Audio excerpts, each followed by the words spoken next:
Welcome to Sunset Drives. Today's video is all about how to balance having a full-time job and trying to do YouTube, having a YouTube channel on the side. My entire career since college, I've done school full-time or had a job full-time, a 9 to 5, and done YouTube on the side. That's up until last year when I decided to leave my full-time job to try to give YouTube content creation a shot.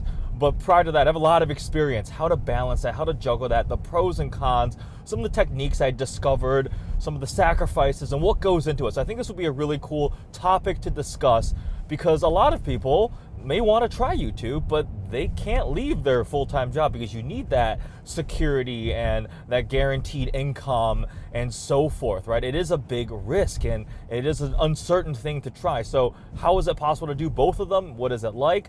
This video series is meant to be very informal, conversational. The whole premise is around sunset. I go out, take whatever car I'm in, go for a drive. Sometimes it'll be more scenic, sometimes less. I am currently back in snowy, cold Michigan, so today is one of those less scenic ones. Last couple were in California and Arizona, so definitely much more beautiful scenery and roads. And this week we have a Silverado EV that we're driving. But the topic, the conversation, is the most important part of it. Very informal, conversational, almost as if it's like a one-person podcast behind the wheel of a car, right? And I welcome suggestions on topics you'd like to see discussed. We can do Q&A section in the future, just getting this rolling. So today's topic, full-time job plus YouTube, how? Super quick little bit of background, right? I went to school, University of Michigan, for mechanical engineering and started doing car YouTube stuff with Parker on vehicle versions. The channel grew a lot when we were in school, so we essentially were balancing a full-time engineering course load between the two of us. We were both mechanical engineers while doing YouTube on the evenings, weekends. Instead of going to football games or other social activities, we would do YouTube stuff. We go to dealerships, get cars, film those videos, edit them, put them out. And I really learned the balance at that point of, okay, well, if I want to do both of these things, this is what it takes. Continued doing that once I started my career. I worked at Ford as an engineer. I worked at a small startup. And recently I was at HP Tuners as a director of marketing for 4 years. So always having a full-time 9 to 5, sometimes more than 9 to 5, as many of you know, with a demanding job. You're not necessarily just clocking in 40 hours per week as you advance in your career. Sometimes it's 50 hours, 60 hours. Some weeks are really long. You have travel, events, trade shows, meetings, right? But I always tried to keep YouTube. It took a lot. So I think 5 or 6 different points to discuss.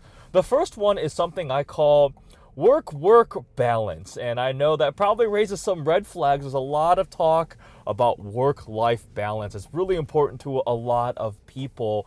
And I fully acknowledge how it can be good for mental health. If you have a family, you need work-life balance. And having a job that gives you work-life balance is really, really great.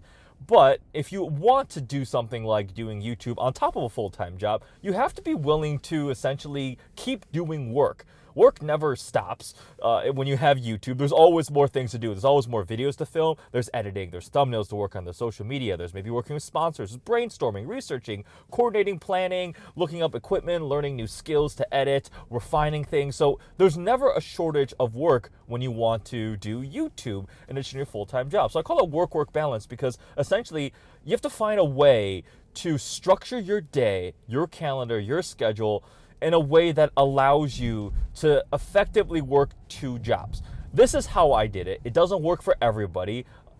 I've talked to some other creators, YouTubers, who also have full-time jobs, and it's a similar kind of thing. So work balance. You carve out your regular job, right? Let's just say you have a more traditional 9 to 5, or you're an 8 to 4, or maybe you're a 10 to 6, whatever it is, right? Your hours, block those out on the calendar. I use my calendar obsessively to a degree that has led to ridicule for some friends, because one of the things that people are like, wait, you do what? You schedule your showers? I do schedule showers. It sounds utterly insane, but I'll explain, right? So I use my calendar to block out the time. And if I don't block out hour blocks for everything I know I need to do, it's very easy to slip behind. It's a way to keep yourself extremely disciplined because you have your full-time work and then you have your YouTube work. Once you clock out from your full-time job, you got to be willing to just go into doing your YouTube job and do another 3 to 4 hours a night. Now, it's a delicate balance to strike so you don't burn yourself out.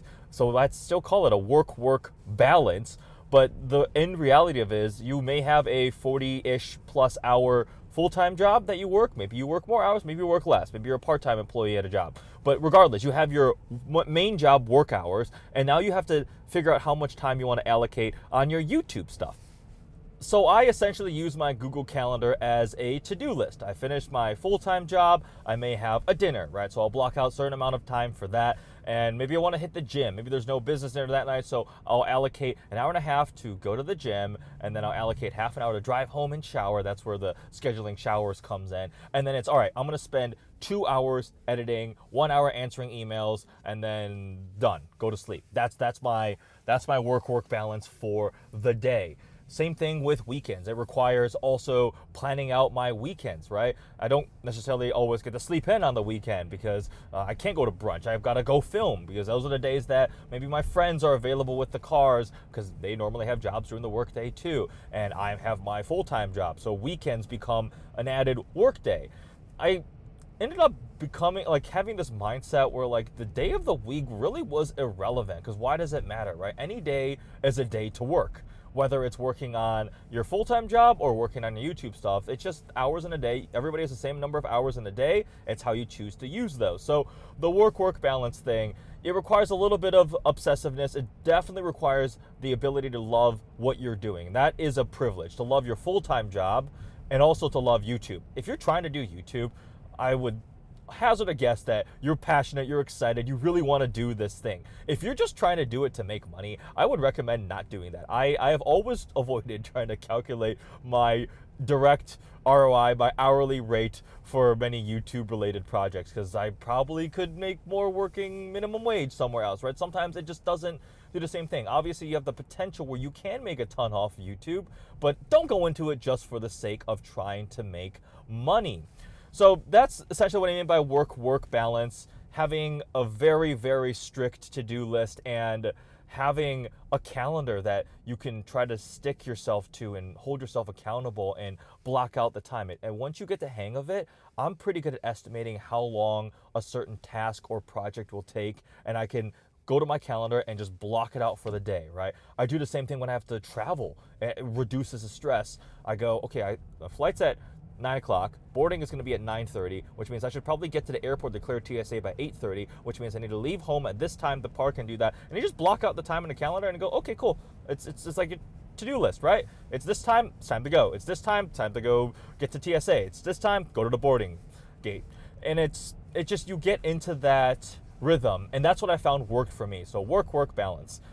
The next thing is knowing you're going to have to make some sacrifices because you're trying to do both things at the same time. Having a job or school and a YouTube channel, you're going to have to sacrifice some things. And I, over time, developed this kind of this bucket idea where everybody has a certain number of buckets they can fill. The number of buckets you have, essentially your capacity, is going to vary. Some people have way more energy and time. Some people can run on 5 hours of sleep a night. I can't. I fall apart. I lose the ability to do basic math. I get really angry and I get headaches, right? I'm not a happy person. I'm grumpy if I'm tired. Unfortunately, I need to get at least 6 to 8, ideally closer to 8 hours of sleep a night in order to function. And also you have different capacities, whether it's mental, emotional, energy, and so forth. So the buckets, right? No matter what, you're going to have to make some sacrifices. For me, social life, relationship were the sacrifices that were made. So I was like, I have, let's just say, 4 buckets. I have my full-time job. That's a substantial amount of energy and time that goes into that. I have my YouTube bucket, substantial amount of energy and time that goes into that. For me, trying to get physically fit and healthy became a very high priority. So that's another bucket that was filled. And then there was the other day-to-day tasks of just being a person, right? I need to run errands and clean the house and do chores and things like that. So you have different buckets. And there's going to be trade-offs. Social life was one of the first ones that went out. Friends were like, do you want to go go-karting? Or do you want to do this weekend? You want to go to happy hour? You want to meet up for whatever? A lot of times you're going to learn to say, sorry, I can't. I have to go home and edit. I have to go home and film. I have to film this weekend. Can we try to do something else? It will take sacrifices. And if you can find a way to balance everything, I am very impressed. But over the time, I just seesawed back and forth between being able to do stuff, being not able to do stuff, turning stuff down. It is a very, very big challenge, and you have to be willing to make some of those sacrifices in order to make both of those things possible, because it is essentially doing two full-time jobs. You have, again, your main job and YouTube. The next thing I have is, actually, this is a good thing, is if you have a full-time job, strategically using your PTO. If you're in a position where you have PTO, my PTO over the last many, many years was pretty much solely consumed doing YouTube-related things. Whether it was traveling somewhere to film videos, if I had a media event or any sort of event, I would take time off my full-time job if the schedule allowed and go do that other event. So using PTO to supplement your weekends and your evenings to do the YouTube thing. And that just, it's one of those things. I didn't take a truly personal vacation for quite a long time. I did do one in 2023. Went to Hawaii for a couple of days, and it was very much, so relaxing. But otherwise, pretty much consumed my PTO doing all the YouTube things. And I've talked to some other people who work for tech companies or other OEMs or other companies, and they also have YouTube channels. And I was like, yeah, are you using PTO for this event today? He goes, yep, I had to take 2 days off. And you have to make that judgment call. Is this event, is this opportunity, is this video worth using my limited pool of PTO to go to? If it is, go for it. And it really does ratchet up the pressure a little bit, because you better make it worth that PTO expense, right?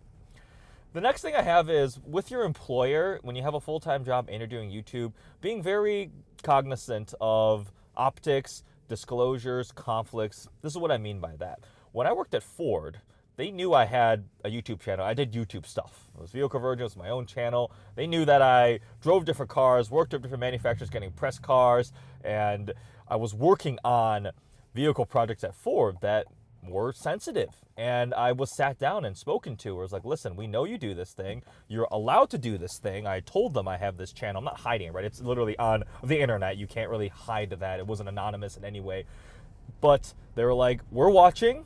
You have to understand that what you're working on can't be shared, can't be talked about, and that's just the reality, right? And you have to be very, very careful about that. And that was very stressful.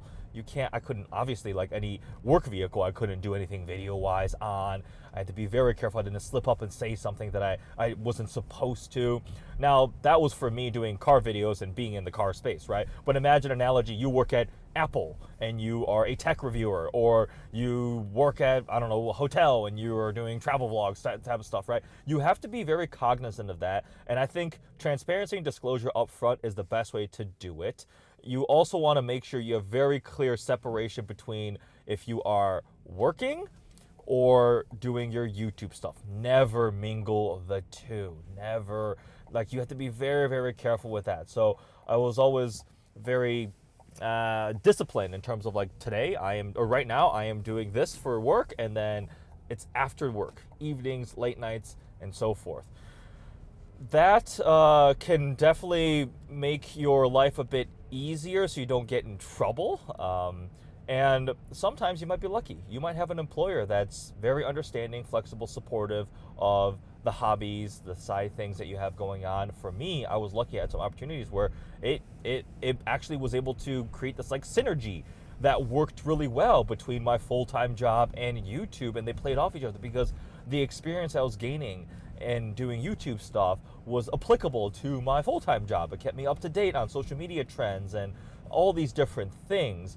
But I would definitely note that as something to be aware of and spend some time thinking about how you want to handle that situation. Be very transparent, especially if it gets bigger. If you're just starting off, maybe that's not as big of a deal. But if you're getting thousands of views and your channel is notable and you're putting a lot of time and energy into it, I think it's worth at least saying to your manager, if the relationship allows for that, it's like, hey, look, I also do this thing on the side. Sometimes I'm going to take PTO to go do this. In my experience, I thought that was good. And especially with the Ford experience, it definitely just was something that was visible. I worked there and I did YouTube. Nothing ended up happening that was a problem, just something to be aware of. The next thing I have is a pro, is being able to use some of your full-time job revenue to help fund things for your YouTube channel. YouTube channels don't just immediately start printing cash. If you do, good job. That means you're doing a very, very good job. But it takes time to build. And in today's day and age, it's a little easier because everybody has a smartphone. You can just film with a smartphone. But let's just say you have to buy some camera equipment. You need to buy some mics, or you need an editing computer, whether a desktop or a laptop. You want to take some trips to travel places to film content. You want to, whatever you need to create videos, to be able to have the full-time job money to help kind of pay for that. I definitely did that. I got to the point where I was just overwhelmed. I didn't have enough time. My full-time job was getting more and more demanding. I had tons of travel, international and domestic, events, long hours, business dinners, and YouTube. I was falling behind. I'd have a 3-month backlog of videos. It was so bad. One point I was editing a video. It was like May. The video was filmed in like March, or not March. It was filmed in like February or January. It was like snow on the car, and it was like sunny and warm outside. I was like, that's not really good continuity-wise. So I decided to allocate some funds to hire an editor. And if I did that solely off of just the YouTube funds, it would either be negative ROI for a video or net zero, right? So I was like, okay, fine. Let me take some of the money I have from my full-time salary, try to supplement this, because it's always the big picture, the potential growth, also my own sanity, still wanting to get the videos out.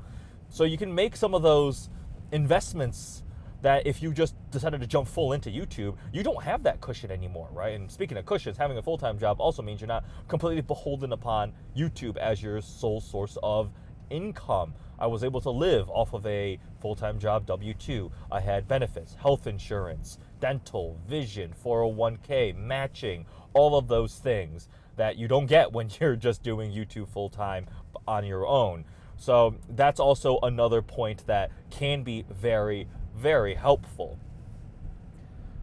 The last thing I have is just, if you're debating, do I start a YouTube channel? I have a full-time job, I'm really busy.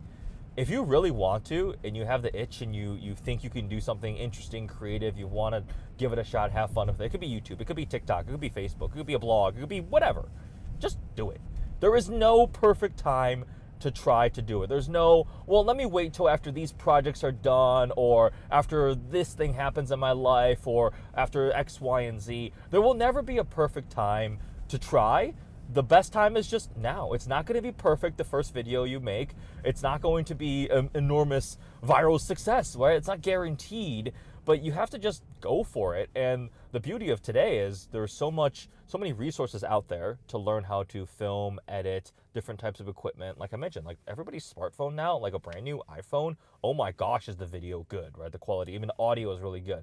You can get all sorts of different things, and you can just go for it. I learned all of it myself over time, over years. I didn't go to school for video production, editing, that kind of stuff, right? I just kind of had to learn.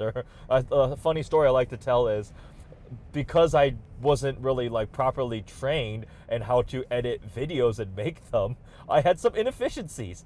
I used to line up, like if you had two audio sources, right? Let's just say I had a GoPro running and then I had a mic running, and I didn't know there was a tool where you could select and just synchronize them, and the software would automatically line them up. I would look at the waveforms, try to match them up visually, like the peaks, the little mountains, as close as possible, and then listen to see an echo and just move an audio track forward and back just by like a couple thousandths of a second or a couple frames to try to get it lined up. I spent so much time lining up audio that way until one day, I don't even know, maybe I saw like a reel or saw a video, or somebody said something, oh, you can just synchronize. I was like, what? But there are a lot of resources out there now to teach you how to do these things, so you don't do what I did and kind of just had to brute force my way through. But if you're on the fence debating doing a YouTube channel or any of these kind of side ventures, this could also apply to a business or anything, in addition to your full-time job, I think a lot of these things are applicable. It will be difficult, it will be tiring, it will take sacrifice. You will have to be very cognizant about burnout. I have flirted with burnout and gone deep into burnout so many different times, and eventually kind of recognize the signs. So I know if I'm pushing myself too hard, I am just way too exhausted, no energy, the videos aren't coming as easy anymore, I'm just spent, and then I need to take some time to recharge. You have to be able to find that balance. Some of these techniques helped me, or have absolutely helped me over time. I still use them now. My Google Calendar is a little bit ridiculous, and I just operate that way. If you don't operate that way, maybe for you it's sticky notes. Maybe it's every day in the morning you write down 8 sticky notes of the things you're going to do, and then you just pull off the sticky notes. Maybe you have a whiteboard. Maybe you have a notebook, right? It's whatever works for you and your way of doing things, but no matter what, you have this number of hours in the day, and you have to cram in this amount of work, right? So figure out what's the highest priority, what's the most important, what can you get through, making sure your full-time job doesn't suffer from it, and you are able to still dedicate enough energy, time to it, and that's the last thing. It's not simply an hours thing. That's the one thing I realized. It's also a energy and creativity thing. We have a finite amount of that. I learned that no matter how many coffees I would drink in a day, and I would work so many hours, sometimes if I was getting just too spent, by the time I got to the end of the day or whatever, I just couldn't do anything of value. It just didn't work anymore. Wait, where am I going? This doesn't turn. This keeps going straight. There is a limit to that. You need to find that, right? It's not just simply like, oh, okay, I'm just going to only sleep 5 hours a night and do all my hours working during the day. I would really, really be careful of that, because you're going to run out of creative energy. You're going to run out of just mental ability at a certain point. I am just randomly driving around. I have a feeling this road might just end completely, but I've covered essentially everything I wanted to talk about. Those were all the bullet points that I had on what it was like to balance a full-time job in YouTube over a couple different jobs over many years. And I think I made it work. It allowed me to do some pretty awesome things.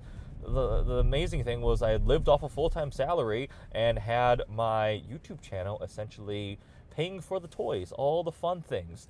And that allowed me to have some really cool cars and some really, really cool opportunities. Oh, the road doesn't go anywhere here. I'm going to turn it back around. But yeah, I would recommend it. I think it's a lot of fun, and especially if you are younger, like I am still, at least I guess I'm no longer in my 20s anymore. I'm 30 officially. But if you don't have family, kids, things like that require just a lot of time and energy, it can be a really, really cool experience. It's given me some amazing opportunities. And if you have any questions about what it was like, other challenges, other thoughts, your specific situation, do not hesitate to comment below, reach out to me on Instagram, send me an email. Always happy to chat and share some of my experiences, feedback, ideas. With that, we shall conclude this episode of Sunset Drives in some random Michigan suburb neighborhood. I have no idea where I am, but the sunset's actually not bad. It was cloudy and snowy all day, gloomy, and the sun actually decided to come out and cooperate with my Sunset Drives video instead of just being gray overcast drives video. Check out the first 2 I filmed. I did one on, what was my first one? How did I already forget that? Oh my gosh, where's my brain? The first one was talking about how I went from engineering to marketing. And then the second one was talking about all the different variants of the Corvette, the C8 Corvette. That would be really cool for Chevy to make. So those 2 are currently up on the channel. Hope you guys enjoyed this video. Thanks for watching.